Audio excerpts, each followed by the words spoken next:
if you don't look at the garden for a good minute, then things kind of explode.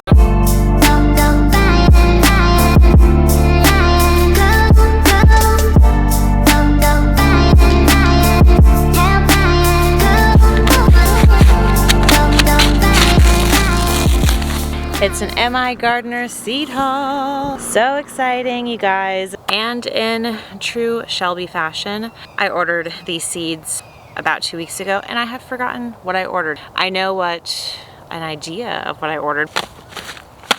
First, we've got a hawk over there. Got a lot to say. He's got a lot to say, so just try to tune him out. Some Swiss chard. I love the rainbow Swiss chard because I just like the variety and the color. It just looks so stunning and beautiful. Next, I have the zucchini. This is Italian striped zucchini. I've never grown the Italian striped zucchini. I've grown like long white, gray zucchini, yellow summer squash, things like that. If you have grown this, definitely drop a comment and let me know how you like it. Next, I'm out here trying to grow some artichokes. We'll see if it's even possible. I know that with artichokes, you're probably should just have like a designated area for them because they're not like a crop that's just gonna happen like one season and they take over. So I do have a bed at the front which have Brussels sprouts in there right now. I tried to grow asparagus in there. Everything in that bed is just struggling. I feel like the artichokes will probably be the best addition to just like be there for a long time. Next, I have some giant noble spinach. Last spring I grew a lot of spinach successfully, which was very, very exciting. It's something I've never really been able to grow that successfully, and I was just like making like pizzas with spinach on it and putting it in pasta and all different types of things, and every single like little spinach leaf that I harvested, I was like, this is such a cool moment. Next, I have the peppercini peppers. Now these just remind me of childhood for some reason. My dad would always just like put these all over pizzas and things like that. They're the type of pepper that comes with like your Papa John's pizza and anything like that. They're really excellent for roast and a lot of other uses. In the spring, we grew banana peppers, and as you can see, these banana pepper plants are not done, just totally showing off and doing excellent. We were harvesting like literal buckets of banana peppers last spring, and like honestly, we just had no idea what to do with them. We were pickling them, eating them, sauteing them, giving them away. It was crazy, just out of like 3 or 4 plants. These ones I do plan to overwinter. I am going to be starting some of these so that hopefully we'll have some ready to go in March, April, in the springtime. This is the Butter Crunch head lettuce. Now, we're growing in Florida here, so it is a little bit more difficult to grow any type of lettuce here.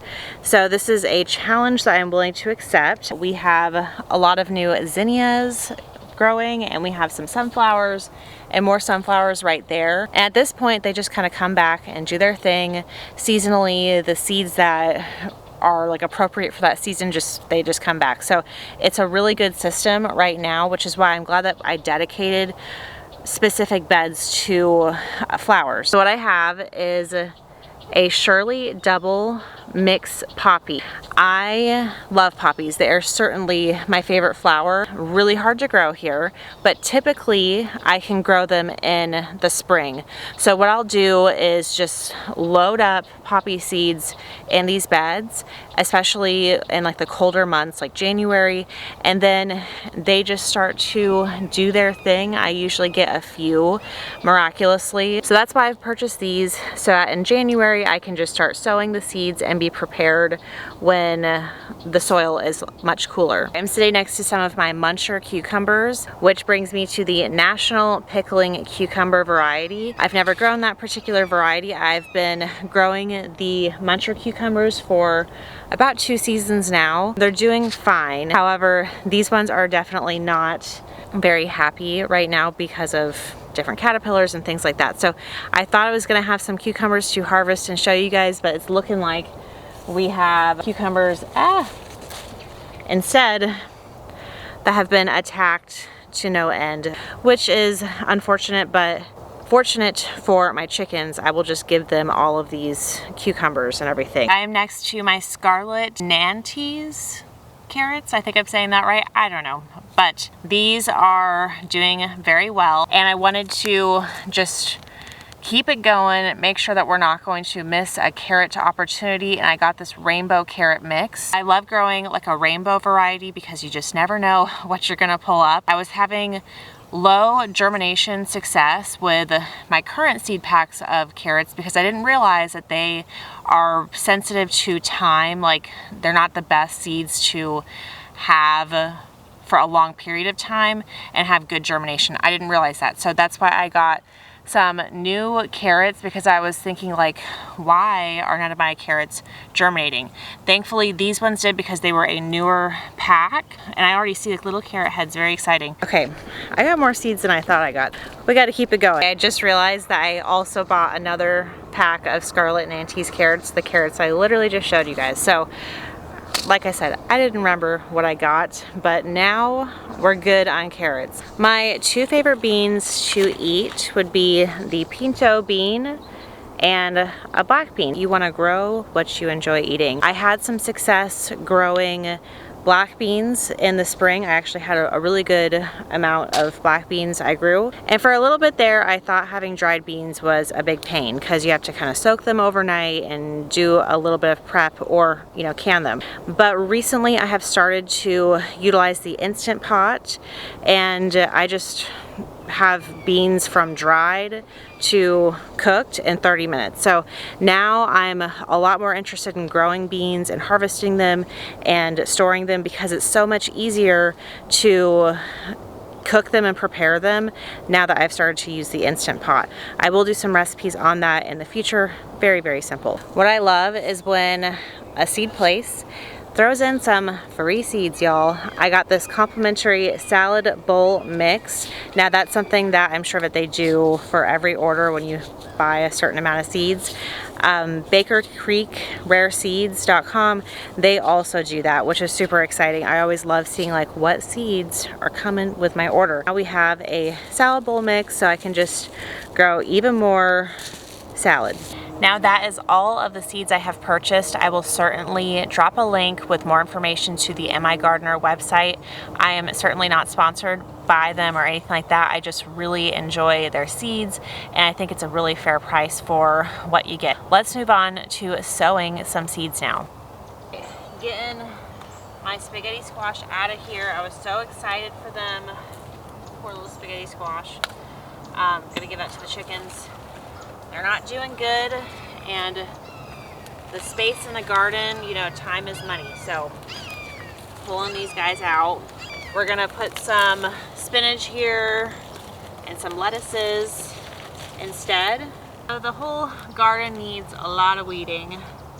I haven't been out here for, you know, a while, like a week, doing some weeding, and lots of rain is going to equal lots of new little weeds. I'm really looking forward to when we do our seasonal like mulching and cardboard, and just like basically refreshing the garden, getting it ready for the whole year. That's gonna come up in, we usually do that in about like January. So definitely stay tuned if you want to see how we prepare the garden for spring, because it is quite an endeavor. But it is also one of my favorite things to do, because the garden just, it feels so fresh, and that's like pretty much the only time that it's ever gonna feel that fresh, because once, you know, the seasonal temperatures come in, then all the bugs and weeds and things like that also come in. So I mean, really, I enjoy every aspect and every part of the garden the whole way, whether it's starting a new season or starting to harvest. So it's all, I find beauty and joy out of every part of the garden season. I've got beets back there behind me. We've got some different broccoli and cabbage and things like that, which are nowhere near being ready to harvest. The beets are close to being harvested, which is so exciting. Put this in a compost pile if there's no disease, or burn it, then use the ash. There's lots of different options for like your old plants.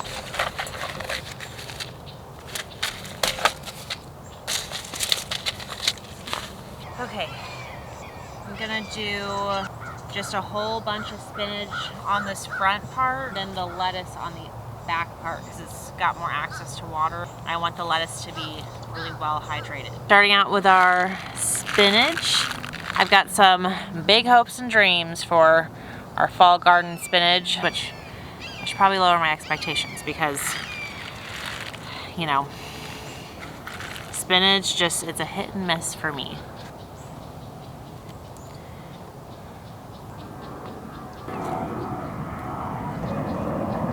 Currently, I'm at a point with the garden where when I go to the grocery store, I think, oh, I don't need that, or I don't need that, and that, because I've got it in my garden. That aha moment I'm looking for whenever I'm growing things in the garden. That's the goal, you know, every single year, every season, all of that, to just reduce what I need from the grocery store. And for me, it's not, I mean, it's so important to eat, you know, really good food that nourishes your body, of course. That is the biggest motivating factor for me. But also, a big motivating factor is reducing my carbon footprint. And when you're growing your own things, you're reducing the amount of plastic that you consume and just everything that was required to get that product from, you know, seed to harvest to the grocery store to you purchasing it to you bringing it home. So it does reduce your carbon footprint a lot. So that's a new motivation and reason for me why I am so passionate about gardening, is how it's really positive for the environment. So with the lettuce, I'm gonna be a little bit less messy about it because I want like that big, beautiful, clean head of lettuce, which I say I'm gonna be less messy, but you know, we all know it's gonna be a little bit messy. Really hoping that we get some good lettuce. That would be so awesome just to come out here like for lunchtime and harvest a fresh head of lettuce. I said I was gonna be less messy. I'm not. I'm just putting seeds in here. Everybody who's like a really clean gardener, they might just be cringing watching this right now, but you know, this is my style and I'm gonna stick to it. If you are new to growing altogether, then just kind of think of it like how big is the seed. The bigger the seed, the deeper the depth of sowing the seed. If it's really, really tiny, it's gonna need just about 1/8 of an inch. If it's as big of like a bean seed, for example, then it's just gonna need about like 1/2 inch to 1 inch of sowing depth. I have my sandhill crane friends back here again. Just these beautiful, majestic creatures. They're always freaking me out. I always look up and I'm like, I've said this in many videos, what the heck, like who is here? And then it turns out it's just a sandhill crane. So what I'm doing right now is moving my scarlet kale. This kale is doing awesome, but there's some kale that is overcrowding and making it so that the scarlet kale can't get any light and then they're just gonna end up dying off. And I really want some scarlet kale because it's just so beautiful. So I'm gonna dig it out just with my hands. That's how I like to, you know, get in there. Let's see. I've got multiple. Oh, they both came out. Whew. So I'm gonna move this to a different bed. I should have moved this zucchini first. This zucchini is certainly not going places in life. It's just done. Oh my gosh, it is totally done. I'm gonna move the scarlet kale here and probably plant the Swiss chard as well here. Ooh. Oh my gosh. These are like the worst weed in the garden. If you guys are growing stuff right now, I would love to hear, or just not growing, what's going on in your zone? Is it, you know, nothing? Are you doing preservation? Are you experiencing frost? Are you growing in abundance? If you've never left a comment before, I want to hear from you. Definitely drop a comment and let me know what is going on in your zone, or if you're not growing anything and you aspire to grow something, what are your plans for the spring season? Okay, we've got our garden beauty kale. That's what I want to call it, but really it's just scarlet kale. I think it will be much happier with more sun.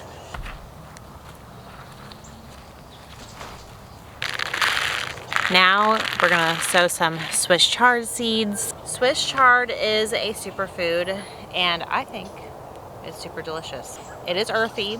It does have an earthy tone to it, I will say, but it's very, very easy to grow. And if you're trying to grow some really healthy things like in a limited space, I would definitely put Swiss chard more on the top of your list than something such as like spinach, for example, because it's hardier, gonna handle extreme temperatures much better than like spinach, for example. Specifically hot temperatures. So healthy.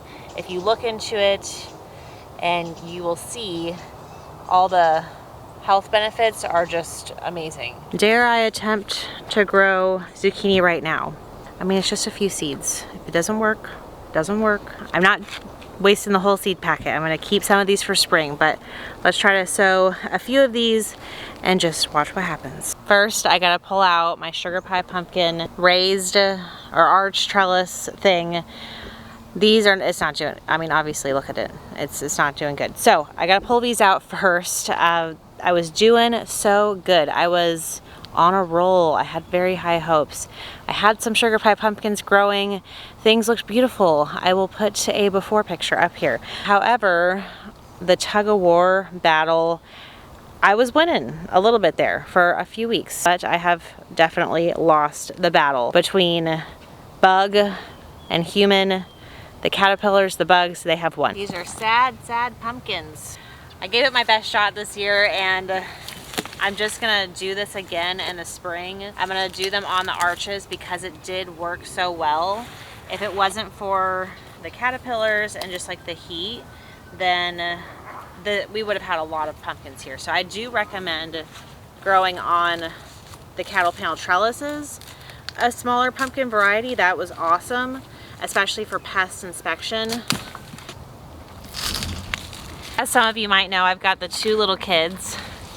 One is 8 months old and the other is about 3 years old. So my time is typically split between, of course, prioritizing the many needs that, you know, family life requires, and then maybe an hour or so here or there in the garden, which is why sometimes the bugs just win.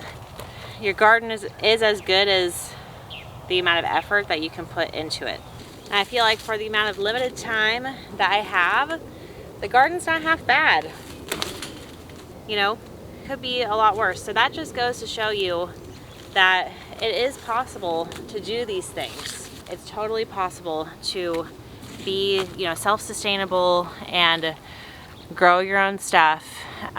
The effort that you put into it is so worth what you get out of it, and the emotional like therapy that you're getting out of it. The reason I wanted to get that pumpkin arch pulled out first is because this whole kind of area I'm visualizing putting the zucchini, the striped zucchini here in this like little section. I think it would do really well close to the hose, and it gets full sun here. This is my second or third attempt at growing fall squash, and I've not been successful yet. Maybe this time I'm hitting it close enough to cooler temperatures with a little bit of warm temperatures still that will have a little shot. And I'm just planting these about 1/2 inch in, covering lightly with soil. Usually squash has a very easy germination. It's not very complicated seed to germinate. Once they've germinated, that they start really being susceptible to diseases and pests and things like that. They are definitely a sensitive crop, at least in my zone, zone 9. The bees are out right now in full force, so I know I'm about to upset a bee by accident. I hope not, but they're all around making their lovely little buzzing noises. We actually have a like little beehive. Well, it's not little, we have a beehive that is just like a wild one. It's really cool. I love just going back to that oak tree and just standing there watching the bees zoom in and zoom out. They all have a mission. They are very dedicated, and it's really therapeutic just to stand there and watch the bees do their thing. They don't want anything to do with you at that time. They're in and they're out, and you can see this flight pattern. It's very, very fascinating. We actually had a beehive in there a few years ago, and then I guess it ran its course. Oh, the sun's coming out, oh my gosh. Okay, so it ran its course, and then a new hive just found that spot again. We get to benefit off of, oh, there's one right now. All of those bees just coming right to the garden and helping me out. And I would like to get our own bees, our own hives, and have our own honey and everything. Just an expensive hobby to get into. So if anybody has any suggestions on how to not have it be so expensive, let me know. We will probably try to do that in this upcoming spring. It's quite a addition to the homestead. There's a lot of work involved with beekeeping. We took beekeeping classes and everything. It's something I would really like to do.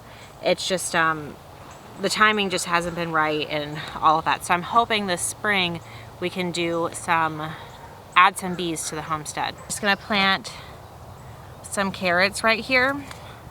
These are the rainbow carrots from MIgardener. Where I would always have carrots, just like nonstop, always had carrots, is I would just dump carrots any place that had an opening of soil, basically, like every few weeks. And that is before I even knew what succession planting was.